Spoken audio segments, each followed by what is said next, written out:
Hi అండి, ఇది మొక్కజొన్న తోట. బిఫోర్ లాస్ట్ ఇయర్ ఇక్కడ ఒక మొక్క ఉండింది, దానికి 9 కంకులు వచ్చాయని చెప్పాను. ఈసారి కూడా మా అత్తమ్మ ఇక్కడ మొక్కజొన్న తోట వేశారు. చాలా పచ్చగా ఉంది. ఈ తోట పచ్చగా ఉండడానికి ముఖ్యంగా ఏంటంటే కారణము, ఇక్కడ అమ్మవారి గుడి ఉంది.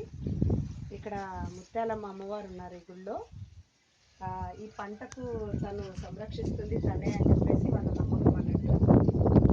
వాళ్ళు ఏం పని చేసినా సరే ఫస్ట్ ఆ ముత్యాలమ్మ వారి దీవెనలు తీసుకొని ఈ పని మొదలు పెడుతూ ఉంటారు. ఈ మొత్తం ఏదైతే ఈ పంట విత్తనాలు వేయడం ఇవన్నీ చేస్తూ ఉంటారు. సో ఈ మొక్కజొన్న తోటకు యజమానురాలు నేను కాదు, మా అత్తమ్మ. సో తను పొద్దున్నే వచ్చేసి ఫీల్డ్ వర్క్ అంతా చేసేసుకొని తను హ్యాపీగా ఉంటుంది ఇక్కడ. ఈ మొక్కజొన్న తోట వచ్చేసి అనంతపురం జిల్లాలో పుట్టపర్తికి దగ్గరలో సెట్టిపల్లి అనే ఒక గ్రామం ఉంది. దాని పక్కన ఇది ఒక చిన్న పల్లెటూరు, కానీ వాతావరణం అంతా చాలా చాలా బాగుంటుంది చూడడానికి. సో అక్కడ ఈ మొక్కజొన్న తోట ఉంది, చాలా బాగుంది. మీరందరూ చూసి హ్యాపీగా ఫీల్ అవుతారని నేను అనుకుంటున్నాను. బాయ్.